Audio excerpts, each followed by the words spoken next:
Ei, me fala uma coisa, como confessar um pecado? Afinal de contas, você sabe quais são os 4 maiores males de um pecado não confessado? Pequei, e agora? O que eu faço? Essas e outras questões serão respondidas nesta videoaula, então não percam!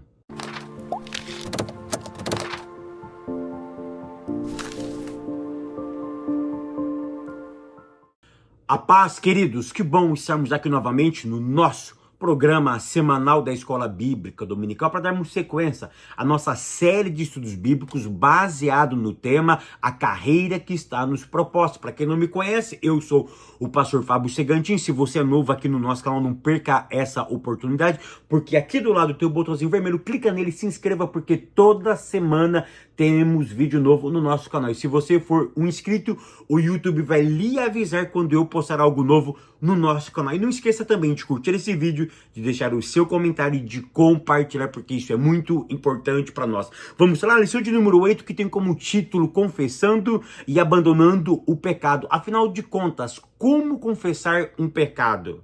Você sabe quais são os 4 maiores males de um pecado não confessado? Pequei, e agora? O que eu faço? É justamente essas ideias que nós vamos extrair aqui. E eu preciso que você fique atento a cada detalhe, porque até no final da aula nós temos conceitos preciosos que poderão mudar a tua história. A leitura bíblica em classe se encontra no livro do Salmos 51, do verso 1 ao verso 12, e 1 de João, capítulo 1, do verso 8 ao verso de número 10. A primeira coisa que nós precisamos definir aqui, o que é confissão de pecados. Você sabe o que é a palavra confissão? Eu descobri algo fenomenal no texto sagrado.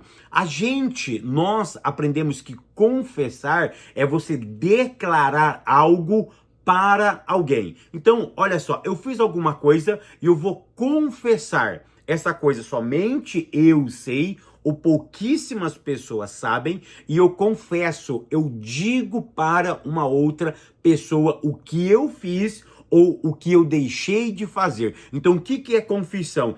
É eu literalmente falar algo que eu fiz no secreto, no oculto, ou deixei de fazer para uma outra pessoa. Mas você sabia que a palavra confessar na Bíblia tem uma ideia muito mais ampla de simplesmente falar alguma coisa para uma outra pessoa? Olha o que diz 1 Reis, capítulo 8, verso de número 33. Diz assim: quando o teu povo de Israel for ferido diante do inimigo, por ter pecado contra ti, e se converterem a ti, e confessarem o teu nome, e orarem e suplicarem nesta casa. Olha o verbo confessar.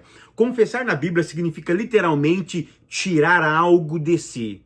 Ou seja, é atirar. Eu pego alguma coisa que está em minha posse e eu jogo para fora. Então, o que é confessar? É atirar, é jogar para. Ou seja, está comigo e eu jogo fora. Está comigo e eu atiro para longe de mim. Então a ideia é, eu tiro alguma coisa que está em mim e eu jogo para fora. Eu estou destituindo, eu estou me desvencilhando desse objeto, dessa situação. Então confessar é tirar de si e jogar para fora. Mas lendo o hebraico, eu descobri que a palavra confessar, que é atirar, jogar de si, significa também glória. E se a palavra confessar, ela significa também glória, eu aprendo uma coisa, o quê? Olha que fenomenal. Enquanto eu estou confessando, eu estou adquirindo glória. E glória aqui no hebraico significa respeito, credibilidade. Ou seja, quanto mais eu confesso, mais glória eu atraio para a minha vida. Quanto mais eu confesso, mais credibilidade eu adquiro. Fábio, mas quando eu começo a confessar, as pessoas ficam desacreditando em mim. Presta atenção, o texto está me informando que aquelas pessoas que confessam para Deus, alcança a glória de Deus. Então o que isso significa? Isso significa que você está atraindo o céu para você. Então literalmente, quem confessa atrai glória. E quando você atrai a glória de Deus para a tua vida, as pessoas vão começar ao longo do tempo ver que realmente você foi mudado pela presença de Deus. Por quê? Porque a gente não pode ficar olhando para aquilo que as pessoas estão falando acerca de nós.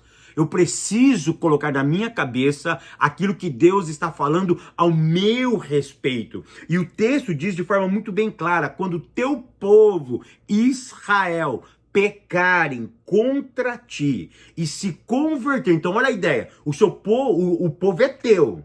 Ele pecou contra ti. Agora que eles pecaram, eles se converteram. Eles confessaram o teu nome. Ou seja, eles estão confessando, eles estão tirando alguém que reina na vida dele, tirando para fora e estão atraindo o teu nome para si. Essa que é a ideia de confissão. É atrair a glória de Deus. Então, quando a gente confessa, a gente atrai a presença de Deus. Então, agora que nós já aprofundamos no conceito de confissão, que confissão também do grego significa homologar. Você lembra no Brasil, quando você é mandado embora, a gente vai fazer a homologação na onde? No sindicato. A empresa te dá uma folha com todos os dados, e lá no sindicato, um representante do sindicato que representa você, então lá vai estar quem? O representante da empresa, o representante do sindicato e você. O representante do sindicato, ele está representando você. E o que é homologar? Vai pegar as duas partes e vão colocar lado a lado para ver se existe coerência. Então o que é homologar? É falar com uma outra pessoa. Então essa que é a ideia também de confessar. É quando eu falo alguma coisa, mas também é atrair a glória. Quando eu confesso, eu estou atraindo a glória. E quem atrai a glória, atrai respeito, credibilidade e honra. Partindo desse pressuposto, eu preciso entender o seguinte: como eu começo a confessar?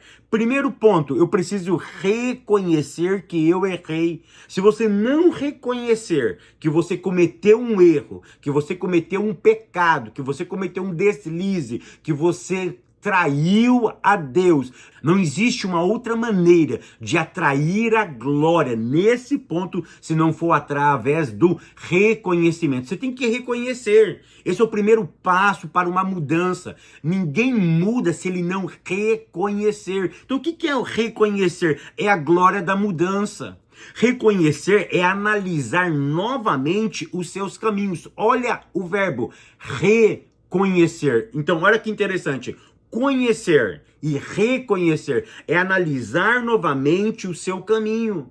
Então reconhecer é a glória da mudança. Quando eu reconheço, eu estou dando o primeiro passo para uma mudança extraordinária na minha existência. Se a pessoa não reconhece, se a pessoa não cai em si da situação em que ele está vivendo agora, ele não vai usufruir da glória. Lembra do filho pródigo? Caindo em si. Esse cair em si é reconhecer, é analisar novamente o seu caminho e perceber que saiu da rota.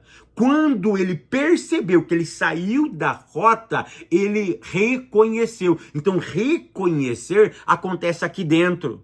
Reconhecer acontece no mundo das ideias. Se eu não reconheço, se eu não admito que eu cometi um erro, eu nunca vou atrair a glória, eu nunca vou atrair o respeito, eu nunca vou atrair a credibilidade novamente das pessoas e do céu ao meu respeito. Por quê? Porque não teve um reconhecimento. Olha uma das funções do Espírito Santo. O evangelista João nos adverte que quando Cristo viria, ele iria fazer nos lembrar de tudo. de tudo aquilo que Cristo tinha ensinado. E uma das finalidades do Espírito Santo era nos convencer do pecado, da justiça e do juízo. Ou seja, produzir em nós o reconhecimento. Mas presta atenção, eu preciso reconhecer, eu preciso entender que eu errei. Então reconhecer é a glória da mudança. Se não tem mudança, não tem glória. Toda mudança começa com a reavaliação, começa em reconhecer, assumir que fez alguma coisa errada. Se nós não entendermos que sem confissão não há comunhão, a gente nunca vai viver de bem com Deus. Esse princípio eu preciso aprender, vou repetir, sem confissão não há comunhão. Se eu não confesso, eu vivo isolado. Se eu não confesso, eu não vivo com glória. E quem não tem glória, tem desglória. E literalmente no Novo Testamento, desglória significa desgraça, sem a graça de Deus. Por isso que sem confissão não há comunhão. Eu preciso confessar, eu preciso declarar. E daqui um pouco eu vou falar para quem você deve declarar os seus pecados. Sabe, eu entendi que eu tenho que reconhecer. Esse drive tem que ser instalado na minha mente. Eu preciso decidir reconhecer as minhas falhas. E depois que eu reconheci, como que as pessoas vão perceber que eu realmente tomei essa atitude de forma verdadeira? É tão interessante que sentimento eu não meço, eu percebo. Vou repetir, sentimento eu não meço, eu percebo. Percebo como? Pela intensidade da sua atividade. Conforme você vai vivendo, eu vou percebendo se você ama ou se você odeia. Enquanto você vive, eu percebo se você doa ou se você não doa. Eu percebo se você está de cabeça ou você não está de cabeça. Ou seja, sentimento eu não meço, eu percebo a intensidade do sentimento. Então, partindo da confissão, é o mesmo princípio. Então, olha que interessante, qual é então um dos símbolos da confissão? Como que eu percebo que a pessoa realmente está entrando num processo de confissão? Primeiro ponto, reconhecer. Depois que ele reconhece, acontecem alguns sintomas. Por exemplo, ele se sente indigno de estar na presença de Deus. Você já percebeu, ou você se lembra, quando você cometeu algum tipo de pecado e você não tem mais vontade de dobrar o seu joelho? Por quê? Com vergonha. E quando você dobra o seu joelho, quando você fecha os seus olhos, você se sente indigno de pedir alguma coisa para ele? O que é isso, Fábio? É a sensibilidade que você tem ainda. Você não perdeu e não se entregou completamente ao pecado. Existe ainda um reconhecimento dentro de você. Isso é um bom sinal. Que você se sente indigno de estar na presença dele. Você reconhece que existe uma distância entre você e ele. Ou seja, eu reconheci, eu me sinto indigno, eu preciso fazer o caminho de volta. Quem não faz o caminho de volta, ele não está expressando a confissão. Porque qual é a palavra para o caminho de volta? Arrependimento.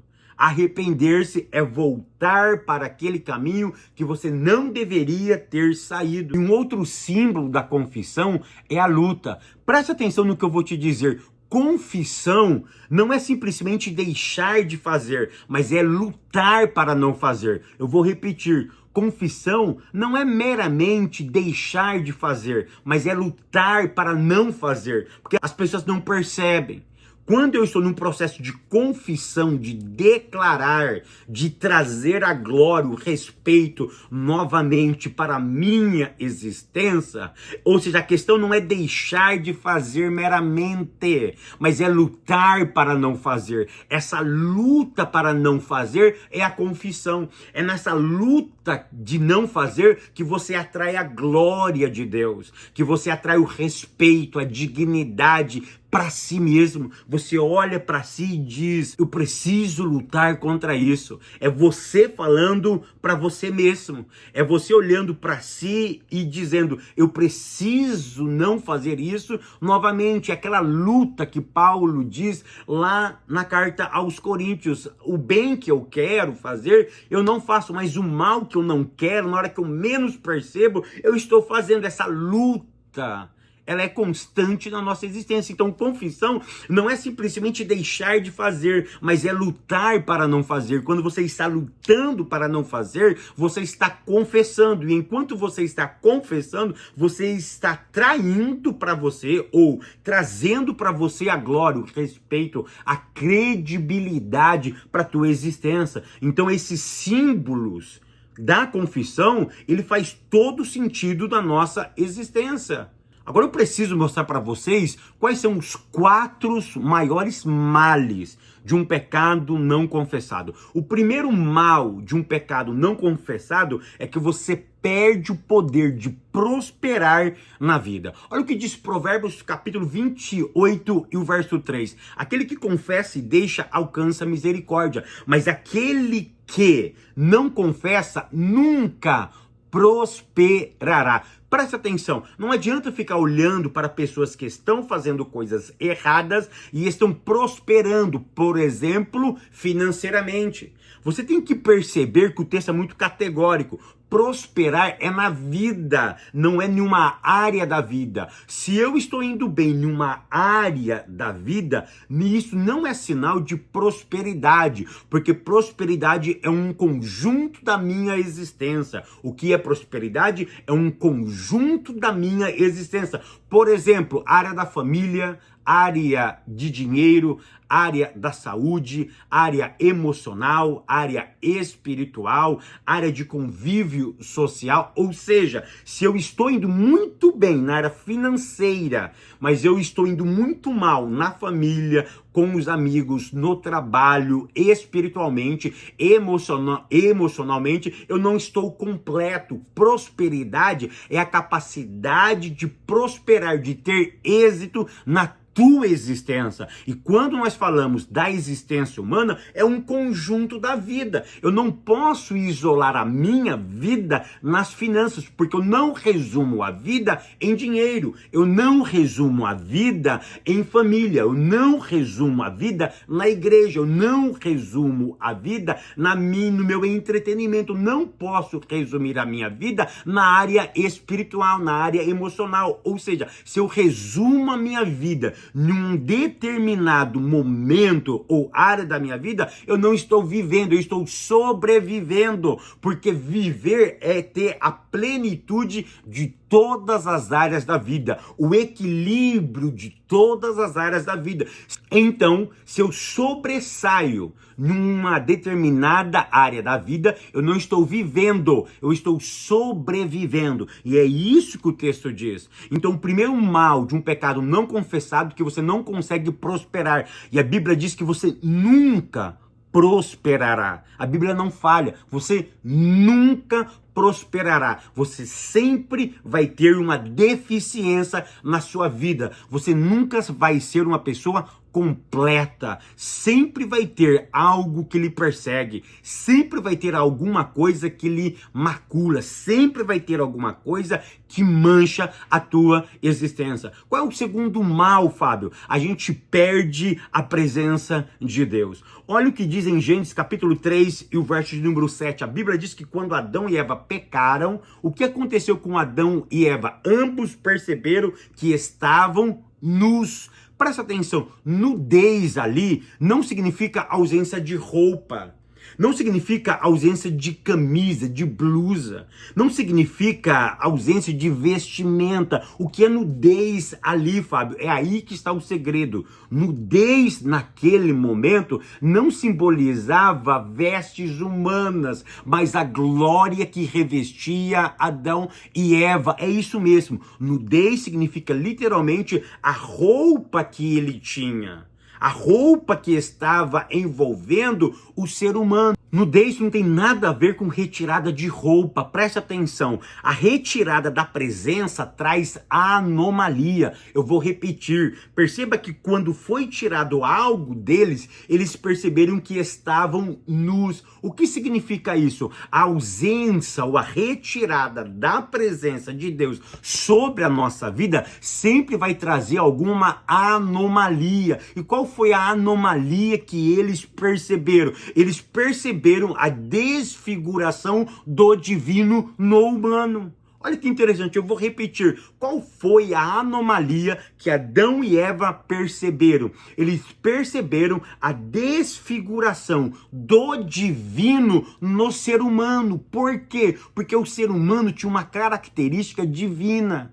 Nunca vamos saber na plenitude como era Adão e Eva. O que nós percebemos que quando a glória foi tirada da vida de Adão, eles estavam nus. Então o que era essa nudez? Era a desfiguração do divino no humano.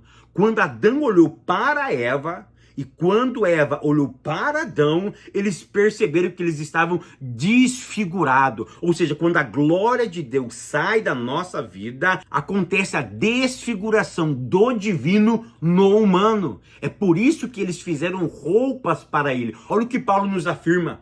Quando o mortal se revestir da imortalidade e quando o que é corrupto se revestir da incorruptibilidade. O que ele está falando sobre aí? Ele está se referindo ao Éden.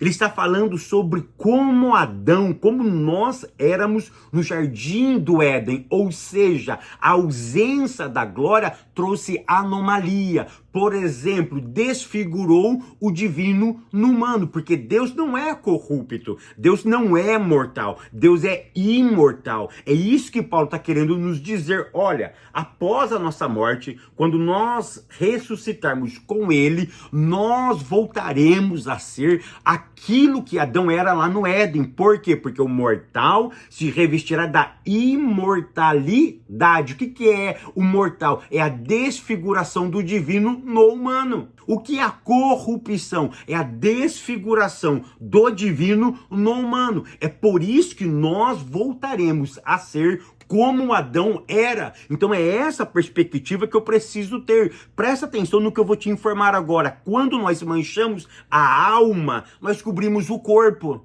É esse o foco de Adão e Eva. É por isso que eles estavam nus. Ou seja, eles se desfiguraram o divino dentro deles.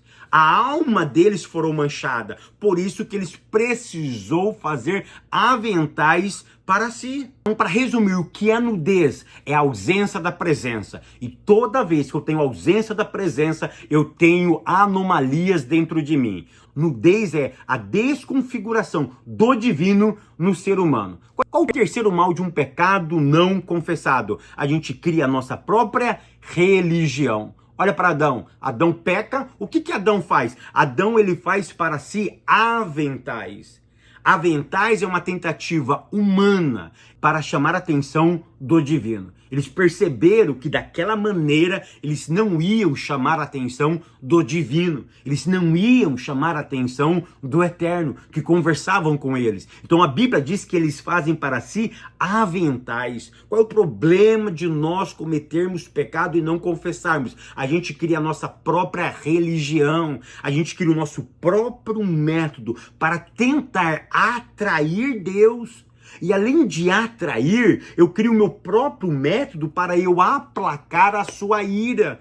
Perceba que quando eles perdem a presença, eles fazem aventais para si. Presta atenção, aonde eles cobriram, a Bíblia diz que aqueles aventais, que é canote no hebraico, significa cobrir a lombar.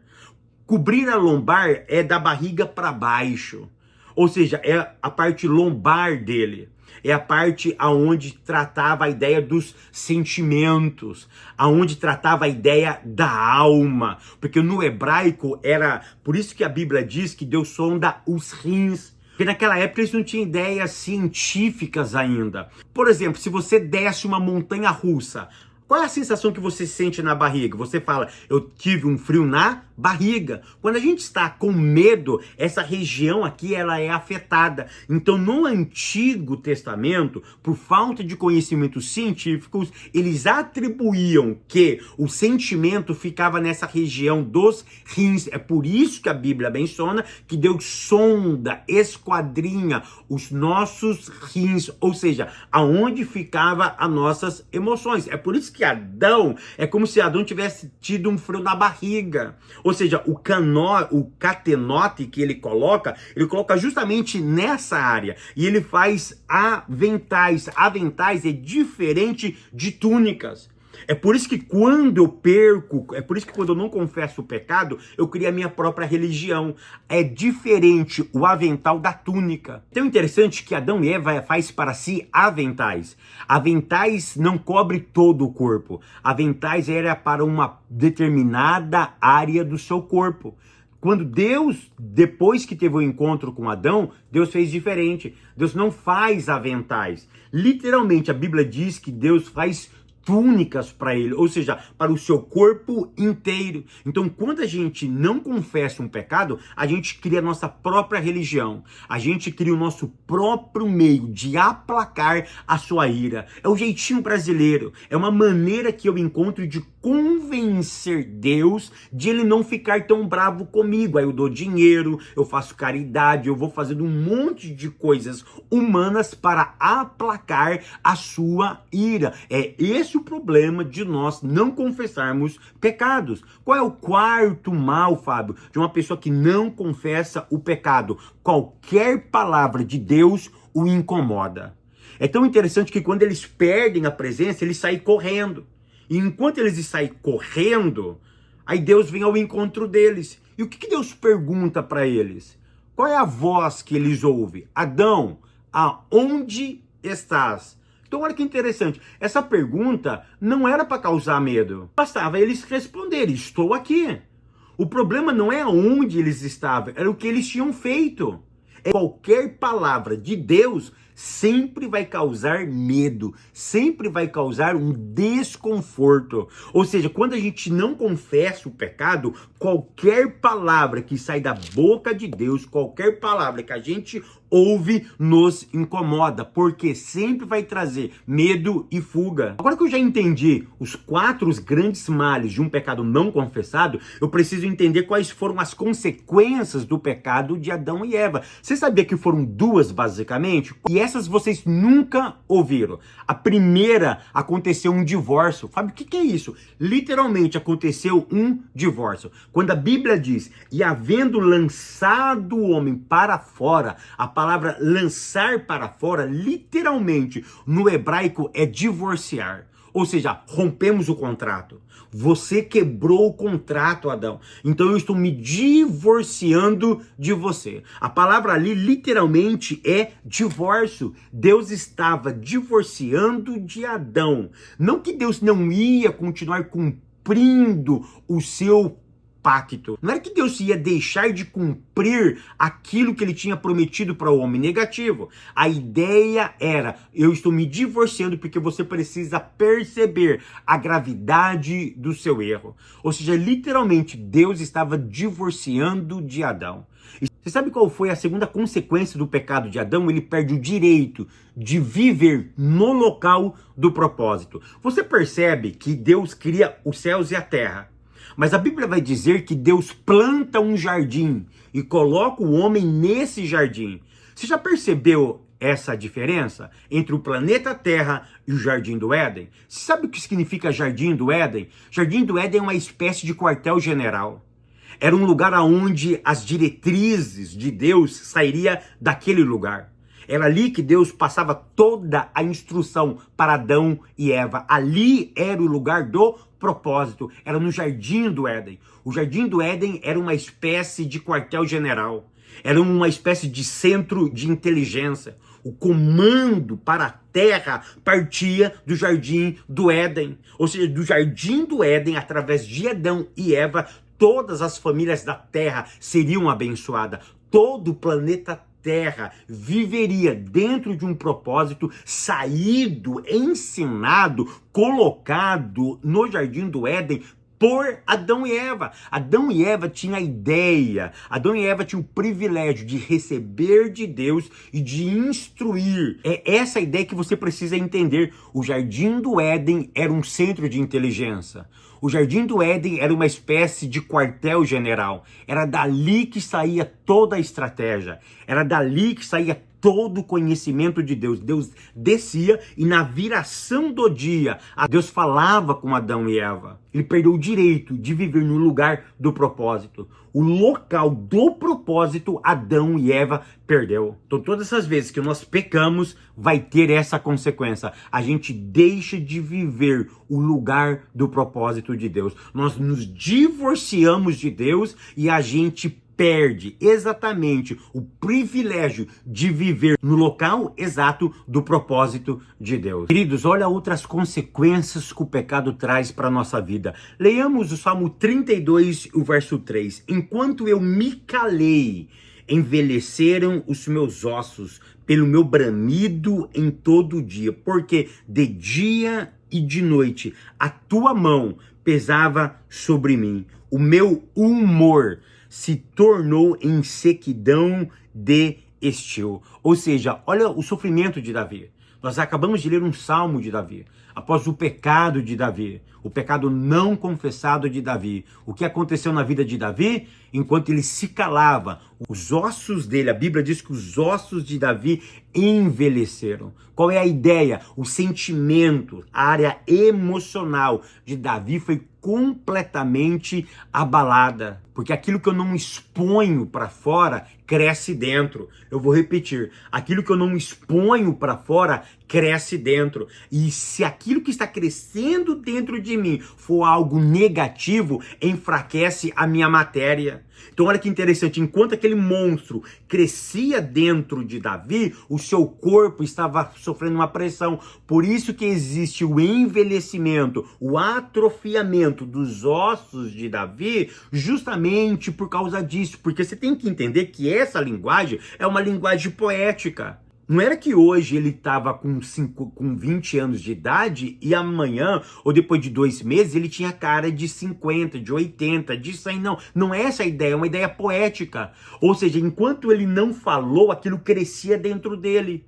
E aquilo que eu não exponho cresce dentro de mim. E aquilo que cresce dentro de mim de forma negativa me envelhece, me empobrece. É essa a ideia do empobrecimento, do envelhecimento, da incapacidade de prosperar na vida, da incapacidade de progredir na sua existência, na incapacidade de fazer a diferença. A ideia aqui é improdutividade, é incapacidade, perde o poder de prosperar. O que é prosperar? É a capacidade de viver e não de sobreviver. É essa capacidade que Davi estava perdendo. É por isso que no Salmo 51, ele desesperado, ele diz: Senhor, tem misericórdia de mim, reativa a minha vida, tira esse monstro que está dentro de mim. E Deus parece que estava dizendo para Davi: Davi, como que eu tiro? Você tem que confessar esse pecado, porque quando você confessa, você atrai o que? A glória. E glória eu falo de respeito, credibilidade. Davi, você quer ter glória novamente? Você quer ter credibilidade? As consequências ficarão. Mas você quer ter credibilidade, honra, glória? Novamente confessa. Porque enquanto você confessa, você atrai a glória. E você mata esse monstro dentro de você. Você não vai mais sobreviver. Agora você vai viver uma vida plena novamente comigo. É essa a ideia que foi instalada na mente e que a Bíblia nos ensina através da vida de Davi. Agora nós vamos para o tópico terceiro: confissão de pecado, um caminho de cura e restauração. Fabio, para quem eu confesso o meu pecado? Para o Pedro, João, para o pastor, para o bispo, para o papa, para o padre? Para quem? A Bíblia diz que você deve confessar o seu pecado para Deus.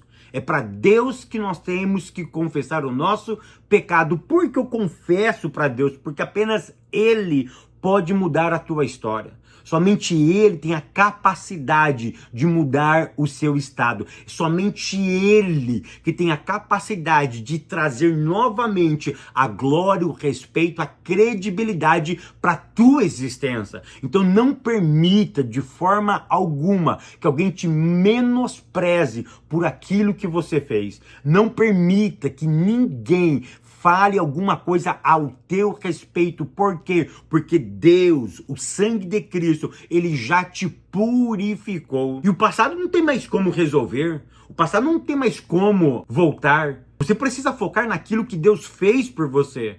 Você tem que focar justamente em Deus, que tem o poder de perdoar os seus pecados. Olha o que João diz: filhinhos, não pequeis. Todavia, portanto, entretanto, caso você cometa um pecado, não fique desesperado, não se mate, não se suicida. Por quê? Porque nós temos um advogado. Esse advogado, ele vai advogar por tua causa. Ele não vai te condenar. Ele não é um acusador bem feito. Eu falei para você, não negativo. Ele vai trabalhar em seu favor. Na verdade, ele já trabalhou em seu favor lá na cruz do Calvário. A cruz já te purificou. Então, para quem você confessa pecado? Para Deus. Fabião, mas a Bíblia diz que você deve confessar os pecados uns aos outros. Perfeito. A Bíblia realmente tem essa informação. O problema é encontrar alguém capaz, maduro, equilibrado, para ouvir aquilo que você tem para dizer. É que essa tradição de confessar pecado para o outro, parece que o outro tem a capacidade de lhe perdoar, é negativa. A única pessoa que vai te perdoar realmente é os céus. Somente os céus têm o poder de lhe perdoar. Quando a Bíblia diz confessando os pecados uns aos outros, a ideia é encontre pessoas maduras, capazes, espiritualmente equilibradas para lhe ajudar a sair dessa situação. Eu quero dar um conselho para vocês. Preste muito bem atenção para quem você vai contar a tua experiência.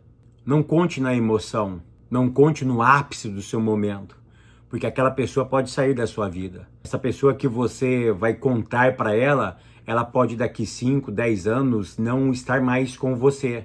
E aí o que acontece? Ela vai contar para todo mundo aquilo que você fez. Ela vai contar para todo mundo a tua experiência. Ela pode ir para um outro local e aquilo ela vai falar: eu conheci um Bertano, eu conheci a Ciclana lá em tal lugar que fez isso. Por isso que a única pessoa que nunca vai jogar na cara aquilo que você fez é Deus. Ele está sempre pronto para lhe ouvir e para lhe perdoar. O céu sempre vai estar de braços abertos, porque a confissão é o meio mais eficaz para você curar a tua alma, para você trazer realmente a glória, o respeito, a credibilidade de novo para a tua existência. E eu quero terminar essa aula lendo Romanos capítulo 8, verso 31 para vocês, que diz assim: que diremos, pois, a estas coisas? Se Deus é por nós, quem será contra nós? Aquele que nem mesmo o seu próprio filho poupou, antes o entregou por todos nós, como nos não dará também a ele todas as coisas? Quem intentará acusação contra os escolhidos de Deus? É Deus quem os justifica. Quem os condenará?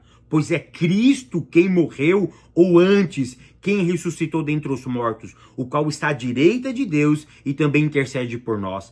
Quem nos separará do amor de Cristo? A tribulação, a angústia, a perseguição, a fome, a nudez, ou o perigo, ou a espada? Como está escrito: por amor de ti, somos entregues à morte todo o dia. Somos reputados como ovelha para o matadouro. Mas em todas essas coisas, somos mais do que vencedores por aquele que nos amou. Porque estou certo de que nem a morte, nem a vida, nem os anjos, nem os principados, nem a potestade, nem o presente, nem o porvir, nem a altura, nem a profundidade, nem alguma outra criatura nos poderá separar do amor de Deus que está em nós, em Cristo Jesus, nosso Senhor. Que essa palavra tenha um efeito na sua vida. Não deixa ninguém apontar o dedo da tua cara. Não permita que ninguém lance uma palavra de maldição contra a tua existência. Uma vez confessado, uma vez perdoado, a glória, o respeito, a credibilidade dos céus está novamente sobre a tua vida. Que o Eterno continue te abençoando, te prosperando. Eu te espero no próximo vídeo, querendo Deus.